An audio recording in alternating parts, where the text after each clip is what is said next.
Hey guys, me again. Thought for the day, buying a used frame on eBay or Craigslist or whatever. Guys, when you're selling a frame, put up the numbers, okay? Just don't say road bike frame, yada yada, and put it in the title. Put the size of it. If it's a medium Willier, put that up there. You know, carbon Willier model medium. Right in the description, so I don't have to go in, click on it, read down, and find out, oh, it's an extra small. Well, that's fine if you're a Lilliputian, one of the little people.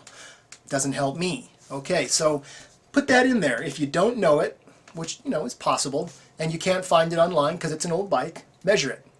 Okay, but measure stack and reach. We'll measure the top tube too, but measure stack and reach, because I can compare the stack and reach of the frame that I'm looking at that you're selling to the stack and reach of the bikes that I have, or the stack and reach that I think I need. And if you don't know what stack and reach is, you need to go back and look at my thoughts, because I have a little thought on stack and reach, and it's brief, and it quickly shows you how to measure it and what it is. And if that baffles you, there's lots of other videos that go into more depth on stack and reach. So anyway, put that in your description. And if you can, if it's not a real old bike, get online, look up the geometry chart, and please put that up there. You know, give me the information I need. That will tell me, yes, I'm interested in this frame, it's going to fit me, I might buy it from you. You're going to make money, you're making me happy, let's do that. One other thing, I always have one other thing lately, it's because I'm old and I forget shit. Anyway, one other thing is, stack, it tells you the stack of the frame, doesn't tell you the stack that you need, because the steer tube has been cut, because we're talking about a used bike and or a used frame usually. So tell me, how many spacers will go underneath the stem, so I can calculate, okay, I can get a 30mm spacer underneath the stem on top of a bike that has, you know, a 580mm stack. So I know, so I can potentially buy your bike.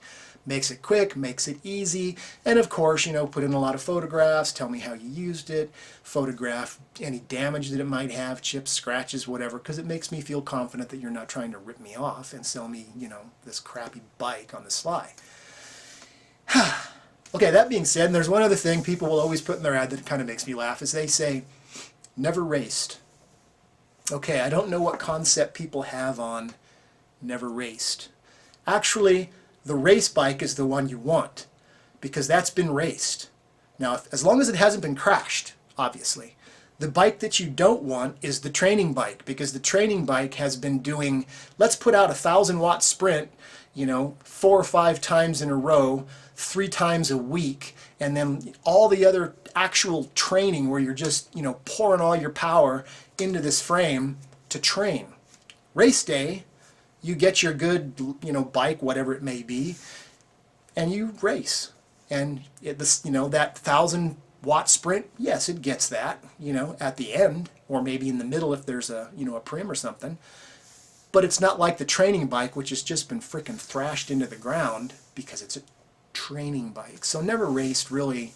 You know, you should ask, well, are you a racer, and is, you know, have you trained on this bike as well? Because then you know, and then this is coming from me, and I was just an amateur racer, is these bikes, you know, they get a lot of abuse, not, you know, physical damage abuse, but just cycles. You know, all that power being put into them because you are actively training and not just going out for a fun ride, you know, hey, let's go, let's do a Grand Fondo or something, it'll be fun. No, when you're training, you're out there looking at the numbers, looking at your heart rate, you know, how much power can I put out nowadays with a power meter and stuff, and it's like, yeah, you don't want the training bike, you want the race bike, as long as it hasn't been trained on and it hasn't been crashed. But that's any bike, you don't want a bike that's been crashed. So anyway, thought for today, when you sell your bike, or sell your frame actually, or your bike, give me the info please, because, you know, there's so many of them out there, and I got to click through every one, and eventually you know, you want me to buy yours. So put that info up there. That's the thought for today. Thanks for watching.